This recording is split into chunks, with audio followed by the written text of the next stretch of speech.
Hello, welcome to the Ghosts of Harrenhal. My name's Simon McGrother. And I'm Mackelly Ray.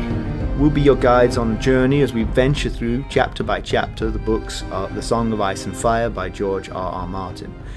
I thought we could introduce each other first. I'm kind of springing this on Mackelly, so I'll go first. All right. Mackelly, we've been friends for 13, 14 years. Mackelly's a very nice guy. He's taller than me. I don't like that. He's a good basketball player. He's got a lovely family, and he's a good friend. And I think my wife has made this point to me before that I think he's a particularly good friend because he laughs at my jokes. Now, I have noticed that he laughs at everyone's jokes, so that does undermine. But the hardest. I laughed harder at your jokes. Okay. I'll give you that. I don't use my fake laugh as much. So, yeah, that's Mackelly. Oh, okay. Well, I don't have anything prepared, but I said I was springing it on you. You've said much about our friendship. It's been since my son was in preschool, who's now in college, and your son was in diapers, I believe. Yeah. And he's in high school. Yes, he's no longer in diapers. Yeah. He is in high school. Yes, Simon is a lot of fun. He's a really good friend. And he is Argentinian, if you can't tell by his accent. Argentine. Yeah, sorry. He hails from the UK, as you may or may not have noticed. And I've been here a long time, that's why I sound like this. He's been Americanized a bit over the years. But he is the life of the party, if you can't tell. His jokes are hilarious. All right. You've set the bar high. He's a fantastic football player. Oh, yeah. And I don't mean American football. No, I'm not good at that. The version that he would refer to as football. Yeah. All right, since it's the first time we're meeting, let's give a little bit of a background of our relationships, not with each other, as we've already gone through that, but with the Song of Ice and Fire books. Mackelly, you want to get us started on that? Sure. My intro to the Game of Thrones TV series was due to your influence. You had tried for years to get me to watch it. But my wife, Stacy, who, as you know, we watch most of our TV together, she is not a fan of fantasy stuff or period pieces, so it took me a long time to get her to give it a shot. But eventually I prevailed, which was a rare for me, and I was all in. So we raced through the TV show and got caught up. Well, I think we were on season 4 or 5 at that point. But I wanted to know more. I wanted to know more about the characters and events and battles that were referenced in the show, but not really fleshed out. So I picked up a Game of Thrones and started reading, and the rest is history. Mm-hmm.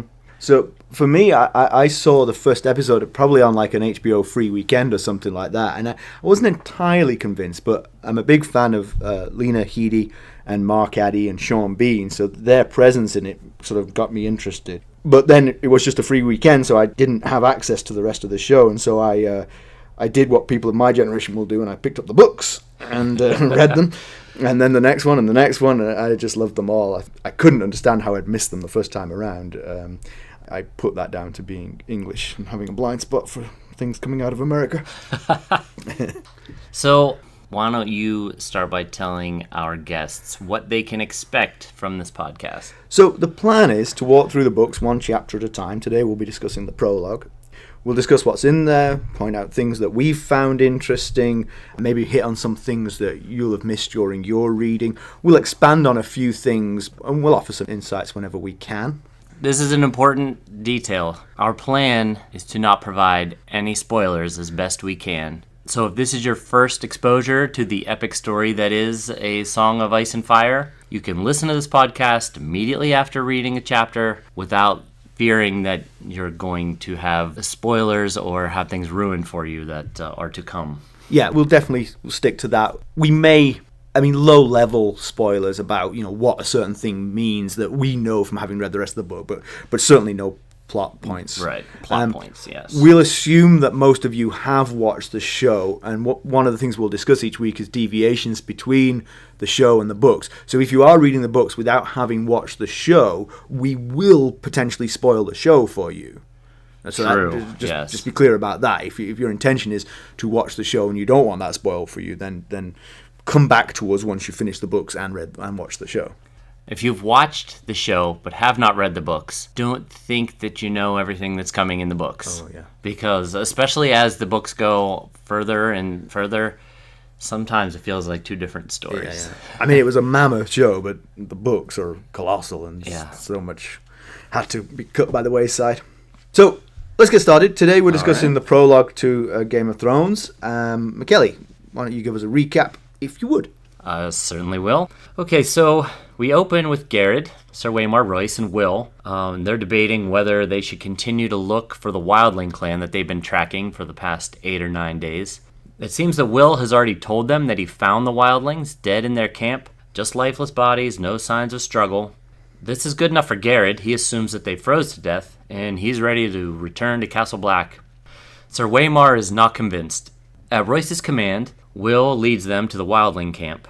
Garrett stays with the horses while Royce and Will continue on to the campsite. When Will and Royce gain the ridge overlooking the camp, they discover that it's empty. After mocking Will for a bit, Royce sends Will up a sentinel pine to look for fire from the wildlings' new campsite. While Will is in the tree, the others arrive and surround Royce, and a battle ensues. During the battle, Royce is killed by one of the others. After some time, Will, who watched all of the events unfold from up in his spot in the tree, he eventually comes down from the tree, and he bends to pick up Royce's shattered sword to bring back to Castle Black for further examination by Lord Commander Mormont and or Maester Aemon. However, when he stands, Royce's apparently reanimated corpse strangles him. Dun, dun, dun. So, yeah. So thanks for that. So, your first reaction, Mackelly? So, my first reaction, aside from, I think it's a really great start. It packs a lot into 7 pages or whatever it is Royce. You know, when you first read that prologue and you think about Royce, you're like, man, that guy's an idiot. Everything he did was wrong. And I think he gets a bad rap because he's kind of an arrogant ass. I mean, not kind of. He's an arrogant ass, there's no doubt. But if you think about it from his perspective, it's his first ranging, and he's got the command. He sees no reason why the wildlings would have frozen to death. He points out about the wall weeping. Oh, yeah. Clearly, he's not been around the Night's Watch for very long, and he doesn't trust Will or Garrett at their word. Yeah, it's interesting what you're saying. I mean, I think to a certain extent he only gets a bad rap for you and me because we've read this chapter like 15 times now. I think most people who've read this chapter get to forget Sir Waymar pretty quickly because you know his reanimated corpse is not really going to come back into the story very much. But yeah, I mean, I take your point. He is, from his perspective, it seems like Will and Garrett just want to get out of the duty that they're supposed to be, you know, performing, and so to a certain extent, you can see his motivation for being for not taking them at their word. Yeah, he's obviously intelligent. He's the one that realizes that the wall was weeping when we left. Yeah, well, that was more than a week ago. And I have a hunch the weather changes that far north fairly quickly. And he's obviously brave. I mean, when the others surrounded him, he didn't shrink and run away and say, please don't hurt me. I was more scared than him reading. But did you notice that they call him my lord and lordling? I felt like that was done in mocking respect. Yeah. All 3 of them they're rangers, and he has the least amount of experience as a ranger. So I feel like they were just calling him that kind of to needle him a little bit. I don't think he realized it. Yeah, I think that's something that's going to crop up in the book thematically over and over again, is that sort of disparity between the classes that the nobles have, you know, everything going for them, and the working man is oppressed under their heel. Being that he has a last name, he, I guess, figures he's entitled to be called my lord. Yeah. So according to a wiki of Ice and Fire, because I was curious, why is he leading this? Why does he have the command? And so I was doing some research into it. Hang on. I know. It's how I spend my free time, as sad as that is. And it's never mentioned. So I don't know exactly where they got this information from, but according to the wiki, he was given command of the ranging because he felt it was his due, since he was a knight and the other two weren't. And Lord Commander Gior Mormont, who is referenced in the prologue, he agrees because he didn't want to offend Jan Royce, which is Sir Waymar's father, and he's a very important lord in the area known as the Vale. Yeah, interesting. So, Interesting. maybe they just made that up. Yeah. I don't know, but That's good. That's good making up stuff. right. It makes sense. So, Yeah, I mean, I really liked it too. I mean, some of the themes of the book get their first airing. I think this idea that sort of ancient fairy tales coming true. I always think a fantasy book benefits from its own having legends and myths within itself. Yeah. It gives a sense of depth to the Builds whole a world. world. Yeah, exactly. I think other sort of themes that are going to come out are so the impetuosity of the younger nobles like Sir Waymar. And then this with a silver spoon in their mouth. exactly, yeah. And then this disparity of experience. I mean, obviously Garrett and Will are more experienced north of the wall than Sir Waymar is, but there's also the different experience that they have. I mean, he has the better, Sir Waymar has the better horse, he has the better clothes. Looks the part really well. Exactly. But, you know, he should be listening to them because they're the ones who know what's going on up there. So Right. I think that kind of theme is going to crop up again and again. Sort of like, just because you're born to it doesn't mean you know it. Right. I think the other thing that really struck me is the scale of the maps. If you look in the front of the book, the maps, it feels like the wall is kind of as far north as you go, but they've been ranging 8-9 days north of the wall, so the scale is much bigger than you realise. Right. You know, this is it is a massive continent that they're on. Yeah. You also get some idea of some of George Martin's literary tropes, the slightly formalised English that he uses, and the stylised character names, which are a common theme throughout the book. Everyone has a name that's just slightly off from sort of like It normal is. name. It is.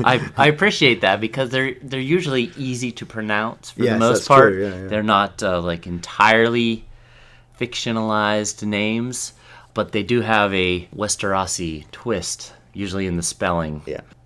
I think the prologue sets possibly a tone for what to expect from the rest of the book, which I guess is, in many ways, the point of a prologue. Mm-hmm. I think the fact that it ends with Will dying, I think that's possibly an important detail because, many authors might have had Will taking that shattered sword and running back to Castle Black and escaping with his life. But that didn't happen. Much to Will's Will. dismay, that's not how it went down. And I think maybe Martin kills him to send a message to the reader that just because you think a guy might be a good guy doesn't mean he's going to live. Invested in this guy, are you? Well, let me show you something. Yeah. Yeah, I'm with you. I think there's portents there. I mean, obviously I don't want to spoil anything, but it's a sign of things to come, perhaps. So we have a friend. We work together, Simon and I, as well as do podcasts together. And we have a friend named Dan, and I was talking to him about this particular prologue, and he mentioned something interesting. The fact that the others make an appearance in this prologue sets the tone that mythical things like the others exist in this world. So he's already showed his hand that these things are out there. This is a world where reanimated corpses can come and attack you. So no matter how long it takes him to reintroduce mythical type elements, we know that they exist and are a possibility. So let's talk about how it compares with the TV show. I mean, it's very similar. I mean, it's exactly the first scene of the TV show. Yeah. The major difference from my recollection of the TV show is this distance from the wall. It felt like in the TV show they were a few hours from the wall, but here they're 8 or 9 days. Right. Perhaps that was a conscious decision by the TV show just to introduce the wall so that we actually get to see it. True. Yeah. It's a visual media. So. Yeah. Yes. Do tell me more of this giant wall. Yeah, you actually see the trio leaving the wall. I also think it's an interesting. I mean, you have to really think about these things to find the flaws, but there is an important distinction there because if I'm manning the wall, the reanimated corpse 8 or 9 days north, isn't going to affect me. But a few hours north, it feels like it's a much more immediate threat. Right. Yeah, Now, they could be knocking at the wall door. right, any day. and Garrett and Will were very afraid, but they weren't experienced with this. This was Right. not this wasn't a common event even for them. They mentioned it several times that something was wrong. Yeah. Yeah. So that sort of gives a slightly different timeline. But I mean, otherwise, it's pretty much verbatim. Yeah. Although I feel like Will might disagree with you. That's true. That is If true. Will had to say, he would prefer it to go down the way the TV show went down, because it's subtle, but not to Will so much. In the TV show, 2 of the 3 characters die. However, they do in the book too. yes, it is not the same 2 of the 3. On the TV show, it is Garrett who perishes to the reanimated hand of Sir Waymar. And here in our prologue, it is Will who meets his fate in that way. I don't know why they necessarily made that decision, but So the one other thing that I noticed was that the others don't talk in the TV show, whereas they actually do in the book. They have a couple of lines of dialogue with Sir Waymar before they kill him. I think again that's a distinction of media, because I think on the TV you don't need them to talk for them to be scary, whereas in the book just a description of them isn't going to give it, so you need to give them a little bit more in the book. So I think that's why they speak in the book. That's a good point. I do agree. I did prefer them not to Me too. have a vocabulary. I entirely agree. Yeah. It's a little creepier. Yeah, that exactly. way. Yeah, but in a connect book, with them. they're sort of driven by dialogue. Right. Yeah, that's true. Them just not talking is going to just become annoying rather than scary. So, background information that you wanted to share about this chapter? Remember, don't spoil. Right, yes. As you mentioned, we have read this chapter probably 15 times each. But I was trying to think about it from a first-time reader's perspective. And I thought, what would I want to know that isn't a plotline information? Like, oh no, what's going to happen to this character? And I feel like giving some information about what this Night's Watch is. They make reference to the fact that they are brothers of the Night's Watch. What does that mean? So, the Night's Watch is a group of men that have guarded the 7 kingdoms for thousands of years from threats from north of the Wall. And they are led by a Lord Commander, not always the same Lord Commander. That would be he'd be long in the tooth by now. The current Lord Commander is Georg Mormont, and they wear all black for camouflage in the snow. Yes, right. They maybe didn't think that through all the way. They might stand out a little bit. And because they wear all black, they're often referred to as crows or black brothers. And it's a lifelong commitment. What they do is they take an oath. They say the words as they refer to it. Mackelly did air quotes there. Oh, yes. That doesn't come across? I thought air quotes was a perfect way to describe I was quoting something. Say the words was in air quotes. Yes, they say the words. So when they do that, they swear an oath to never hold lands or father children. Along with that, they don't get involved in any affairs in Westeros. So wars between kings or between kingdoms, they don't get involved. Disputes over land, whatever. They're a separate entity from everything else in the 7 kingdoms. Yeah, they're entirely autonomous, but I think they do ultimately report to the monarch of the 7 kingdoms. I think the monarch of the 7 kingdoms has some control over them, but yes, you're right. A lot of the people that they get are not knights. They get a lot of people who are criminals. In fact, a good amount of their people are criminals who, instead, you can either serve a sentence, be killed, or what's called take the black, which means join the Night's Watch. It's not a particularly inspiring-looking job, I've got to say. So right. You pretty much have to have a pretty horrible alternative to want to do it. Yeah. But often it's second and third sons of lords end up going there because they have few prospects for themselves. Right, yeah. Such as Sir Waymar. Exactly, yeah. Another group, just quickly, they make reference to wildlings, and really those are just people that live north of the Wall. They call themselves free folk. They don't acknowledge the king of Westeros. So, I don't want to give away too much, but there was sort of intentional mystery around the scary creatures that attacked. Yeah. So there are two different creatures. There's basically the others. The others are, I really don't want to give anything away, but the others are capable of reanimating corpses, and the reanimated corpses are known as wights. I don't think that word is used very much in the TV show, but I think it is used in the book. So there are basically two different things. There's the others and the wights, and that's WIGHT, not WHIT. Yeah, but I think you're right. I think Martin intentionally made it vague. Yeah. It made them not necessarily vague, but mystery, shrouded in mystery. Yeah, exactly. So some background on some family names that get mentioned. The three that I heard were Royce, Mallister, and Mormont. The last of these is mentioned as being the authority in the Night's Watch. The Royce's home is in the Vale, in the coastal town of Runestone, allegiance to House Arryn. The Royce's words, every house has a motto known as the words. Royce's words are, "We remember," and their sigil is something like a go board with runes around it. It is. The Mallisters hail from Seaguard on the northwestern coast of the Riverlands with allegiance to House Tully. Their sigil is a silver eagle on a purple background.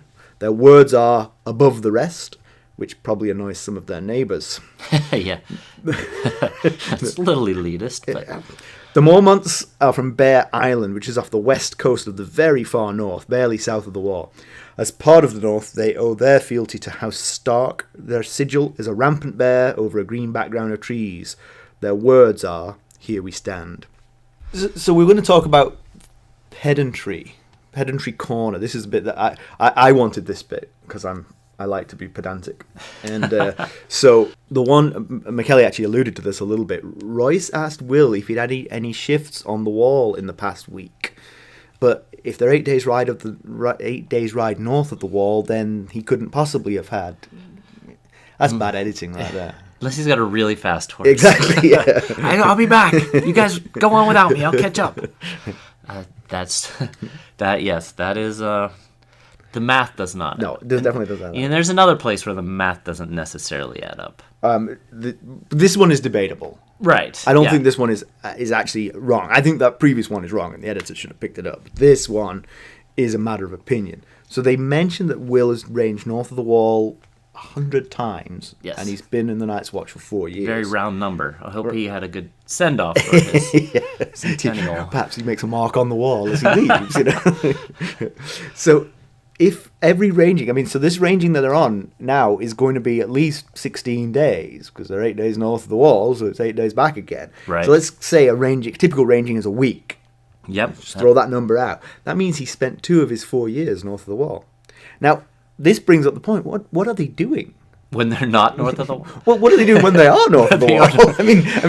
The point of the Wall is to keep whatever's north of the Wall from coming south. Right, yes. Why go north of the Wall? Go north the of the Wall is just really big and really in the way. Yes. There's not much point. There's 700 feet tall and spans the width of the continent. Yeah, I guess you might have to go like a couple of 100 yards north of the Wall to clear the trees and shrubbery so you get a good view of what's coming. Aside should the from wall that. not be enough to stop them. But it just seems strange. It feels like the wildlings are north of the Wall and they're stuck north of the Wall. Why go chasing them? Why care what they do? I guess intelligence gathering in case they're forming some kind of coherent force to attack the Wall. Maybe. Right. I guess that must be what they're doing. They did mention in the book that his Will had a gift for moving silently, and that presumably would make him a fixture of ranging. So maybe this is not pedantry. Yeah, maybe he goes out on just about every ranging. Yeah, exactly. There's not a lot else to do at Castle Black. Exactly. That's true. I'll go. Here at Castle Blackboard. Let's go north of the Wall again. So, what do you think overall? I think it's a strong start. Me We're too. off and running. Me too. It's a lot of good elements in there to get people curious and excited to keep reading. Yeah, I was dragged back in again just by rereading it. So thanks everybody. I think we're really looking forward to doing this more. Obviously, the next one will be about Chapter 1. And we'll be back with you soon. Thanks for listening. If you want to contact us... that would be exciting. Yeah. You can send us questions or comments, things you'd like to hear us talk about, you can send us an email at ghost.harrenhall@gmail.com. And we pretty much guarantee to read it out, at least for the first couple of episodes. You're going to get on air. Yeah, for sure. We're also open to sponsorship if anybody wants to sponsor us. Yeah, hey. We have day jobs, but, pay for the microphone, that would be nice. Yes, All right. absolutely. Well, thanks, everyone. Yes, thanks. Hope you've enjoyed it, and we'll be back with you soon. Bye. Bye.